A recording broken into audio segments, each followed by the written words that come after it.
It's time to talk about the very best comic books you could buy this week. The 11 comic books that you should check out. This is the biggest show that we've ever done. This was a really good week in comic books. Not for Marvel, but for everybody else. We got 6 indie comic books. We actually have 4 DC comics, and we have 1 Marvel comic book. So they're not completely shut out. And here with me to talk about that, as always, is Drew from Comics Elite. How you doing, Drew? I'm doing great, Wes. Yeah, it was a massive week this week. And like you said, the indies killed it this week, and we have plenty of great indie stuff to talk about. Let's get into the indie comics first. As always, let's start out with Boom Studios' BRZRKR number 8, Matt Kitt, Ron Garney. The Ron Garney art in this series has just been off the chain. Every single issue, it's been brutal, it's been beautiful, and we're starting to learn more and more about this mysterious character, where he comes from. We know he's almost lived forever, but he's having more and more of these flashbacks. You know, we're kind of building towards this moment where we realize who he really is. We get a nice little twist, too, I guess, on this power entity, this thing, energy. It may or may not be going to someone else in this issue. But yeah, this was a big leap forward in the story, because like the last couple have been kind of like not much progression story-wise, but this one, yeah, it took a huge leap in regards to the story, and I am very much more anxious for the next issue. This was a lot of fun. It's one of those few like real powerhouse sellers that seems to bring it pretty much every issue, although it had slowed down a little bit. But definitely BRZRKR number 8 is a very, very good comic book. If you love Ron Garney's art, you definitely want to check this one out. Now, the other one that probably delivers even better, this is probably my favorite comic book of the week. TMNT, The Last Ronin number 5 from IDW Publishing. Kevin Eastman, Peter Laird, Tom Waltz, Isao and Isaac Escorza. This is a fitting end to the TMNT The Last Ronin series.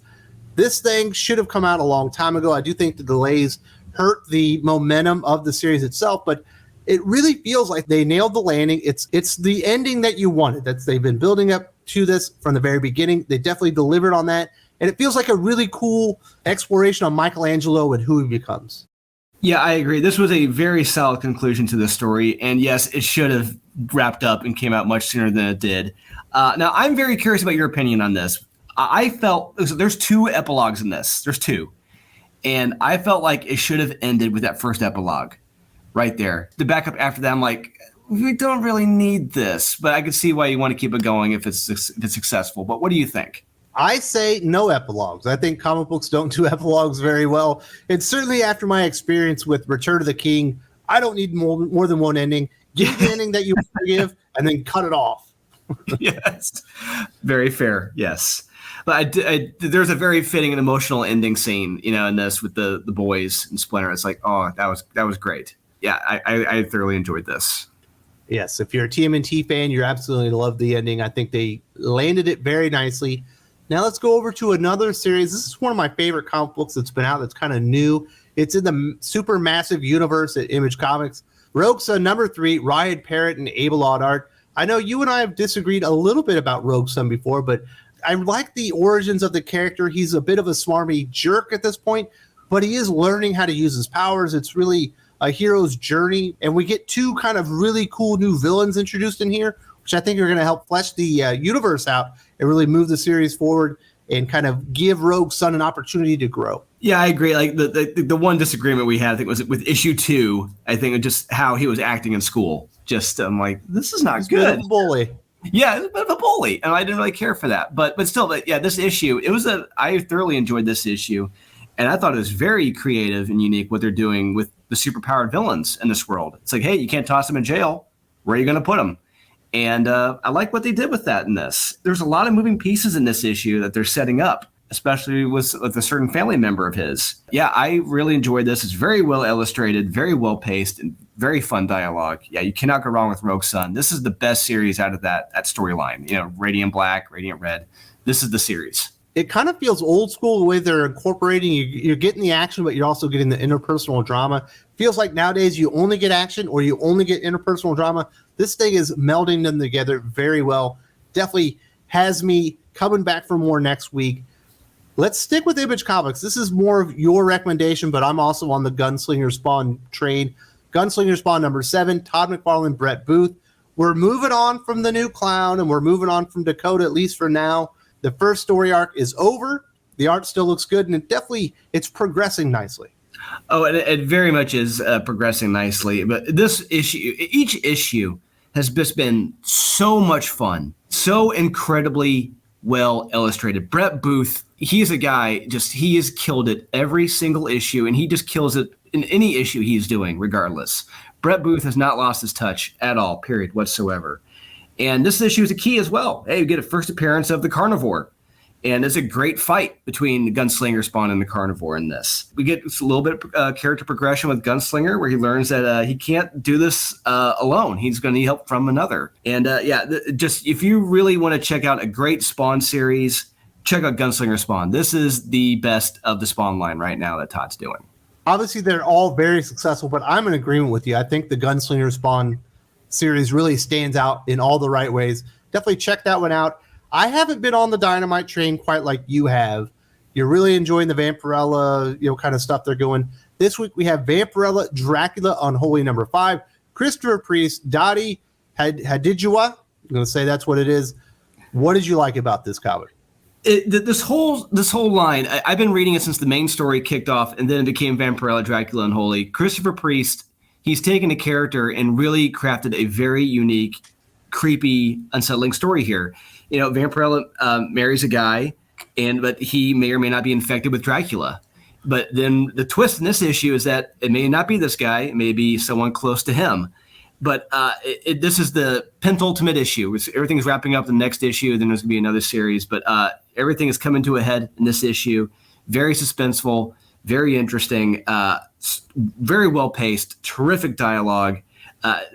Christopher Priest is really a master of his craft. And this one and another one we're going to talk about just shows you why he's the best. Absolutely. Christopher Priest has definitely made himself at home at Dynamite with this Vampirella kind of universe that they do here. As you mentioned, we're going to stick with Dynamite and Christopher Priest. We've got Draculina #3 with Michael Santamaria on art here. I hadn't even actually heard of this comic book. I didn't even know it was coming out. Yeah, this series, I wasn't going to read it mostly because I'm like, hey, it's Dracula. I'm like, oh, whatever. But then I saw Christopher Priest is writing it. I'm like, okay, I really got to check this out now. This series has been hysterical, in my opinion. It's a dark comedy in the way I see it. You have this beautiful, bosom-esque blonde Draculina, and then there's another 12-year-old girl version of her. And they swap. I know they kind of swap bodies, more or less. They swap their spots on Earth at certain points involving a candle. So it's pretty funny when you see a 12-year-old girl waking up next to a 35-year-old guy in a bed, in San Francisco. But there's a lot of hysterical dialogue in here about people in general, San Francisco. It's hilarious. The art in this is damn good as well. It's gorgeous. It's very funny and engaging. It's a very funny, fun series by Christopher Priest. Absolutely. Dynamite sales are actually doing very well. They are another one of those indie publishers that are growing as we're moving into 2022. Now let's go over to the big two. We do need to talk about Marvel. We got one comic book. Fans of the channel are going to know my favorite thing going on at Marvel right now are all these awesome 90s throwbacks where they're bringing really great writers from the past to come in and kind of flesh out what they were doing, 3 decades ago. And they're some of the best comic books out there. That's what you're recommending this week. Silver Surfer, Rebirth, #4, Rod Mars, Ron Lim, back together again. This whole series thus far has been action-packed, well illustrated. Hey, you got Ron Lim, enough said. Well paced. It's just fun. It is just simply fun. Multiple Silver Surfers in this issue. You got Thanos, you got Jack of Hearts, and tons of fights. It is terrific. You got multiple Silver Surfers looking at from different eras, trying to stop one Silver Surfer. And some character doesn't make it out of this issue alive. Not going to say who. But this is a high recommend from Marvel Comics this week, Silver Surfer Rebirth. Just straight up fun. If you find yourself not enjoying the current state of comic books, go check out those Marvel 90s throwback series. They're in continuity, they're good versions of the characters, and they have great writers on them. It's a nice little place to find yourself if you don't like what's currently going on at Marvel. Now let's go over to DC Comics. Joshua Williamson had an enormous week. He had Justice League 75, which is definitely getting all the headlines and certainly sold the most comic books of the week. I'm just going to predict that one there. But there's another comic book that he did that I think is even better. Rogues #2, Josh Williamson, Leo Max. They are doing a really good job with this series. It definitely feels like it could be a movie or some type of TV show where you've got all these villains together. Maybe they're not just completely evil. Maybe they were put in the spot where they had to do something they didn't want to do. And this almost felt like they decided to take the DC Rogues gallery and put them in that Anaconda movie, where all of a sudden they're going off on an adventure. They're going to go down on a boat down a river and stuff. It was just it's so strange, but so well written. Fun. It's just a fun series. I say it a lot, but like, it's so hard finding a comic book that's just fun. And this is it. And like you said, there's a hysterical scene when they're involving the transaction with the boat. I actually got a kick out of. And then you get the intro of Gorilla City, where how that's hidden, how they had to break in there. It was great. And to me, finally, Gorilla Grodd. Holy crap. This is the Gorilla Grodd I always needed and wanted in this issue. Yeah, this has been a fun series so far, and I cannot wait for issue 3 of Rogues. If you like heist movies or heist stories and you like superheroes, this is the comic book for you. Definitely check out Rogues. Action Comics number 1042. Action Comics is like the best ongoing story at DC, in my opinion. This thing has been lights out for about 4 or 5 months now. Philip Kennedy Johnson, Ricardo Federici. We're taking a little bit of a break in some spots in this comic book. We're not only being on World, we've also got some investigations going on Earth with John Kent, Lois Lane, and others trying to figure out what those shards were that were left behind. I guess it's part of the mystery, but the real heart and soul of this is Superman Clark Kent on World, giving hope to all these slaves that are fighting in these pits and whatnot. And we do get a knockdown, drag-out fight between Superman and Omok in this issue. This thing was just fantastic. The art is just beautiful. I find it very hard for anyone to say this art is nasty, ugly, terrible. I'm like, no, this art is beautiful. I don't know how anyone could disagree with that. But the story is so action-packed, so fast-paced. It's just, I cannot wait to read all of this when it's collected in a huge omnibus. This is going to be so much fun to read. And not to mention the backup as well as Martian Manhunter. I mean, if you want to get someone's attention on your first page with the backup, you're going to have a nasty horror-esque image, and they nailed that first page right there with Martian Manhunter. And I actually wanted to read that, and it was halfway decent. It's pretty good.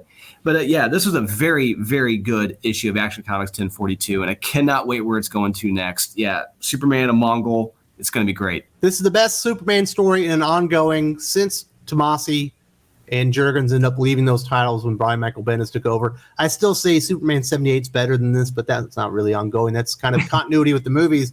Now let's get to your DC recommendations. We're going to Swamp Thing number 12, Ram V and Mike Perkins. These two just really work together. Mike Perkins' art really accentuates and highlights the strengths of Ram V's writing. What's great about Ram V is that he's able to take something that's already established and build upon that. Swamp Thing, for example, you've got the other parliaments of nature in the world. We get the first appearance of a new parliament in this. It's the Parliament of Gears, I believe is what it is. It's like, okay, big man, the avatar of the industry, and he's got a Parliament of Gears, sure. And then not just that, but Mike Perkins' art in this. There's a great scene with Jack Hawksmoor when he's going to Detroit, and he sees what's happened to some of the people and the buildings. It is nasty. It is straight up nasty, ugly, horrific. It is beautiful. But we also get a new character, Trinity, in this as well. Yeah, it's just been so much fun. I wish it was coming out more frequently. That's my only issue right now with this series. But yeah, great story, great art, great dialogue. Swamp Thing number 12. Gotta check this out. We got to talk about Josh Williamson once again. We did talk about, we mentioned Justice League 75. We talked about Rogues. We've also got Robin number 13, which is a part of this Shadow War event. It's not really an event. It's a crossover between Robin, between Batman, and between Deathstroke Incorporated, all written by Josh Williamson. Roger Cruz on art here. This story's been really good. This has been one of the better crossovers, maybe since The Button. There was another one at The Witching Hour was good as well. Deathstroke came out this week as well. That was the part 3, and Robin 13 was part 4. But Deathstroke was good, but Robin 13, this was where it kicked into high gear. You get a great rooftop fight between Damian and Respawn. And they get there's a great big reveal with that as well. Robin learns about Respawn. And Slade as well. He's given a great life or death choice with someone close to him. What does he do? You got to read to find out. But this was solid action, great art. Robin 13. This is high. This is where it kicks into high gear. So we had a fantastic week in new comic books. Lots of comic books to check out. We named off 6 Indie Comics, we had a Marvel in there, and then DC had an enormous week. Not just because of Justice League and the death of the Justice League, but they had some real quality in there as well. Just skip Trial of the Amazons, and you'll be fine with DC Comics. I hope you enjoyed these as well. Drew, do you have any final words? Read more comics, guys, and if you haven't gotten Born of Blood yet, we're finishing fulfillment by the end of this week. Drew recommended Silver Surfer Rebirth earlier. Not too long ago, my good friends Eric Breed and Joe Corallo joined me, and we talked about Silver Surfer #1, John Byrne and Stan Lee together. This comic was absolutely phenomenal. If you haven't seen this or you want to catch up and reminisce about what a great comic book this is, definitely check it out. This is a lot of fun to make.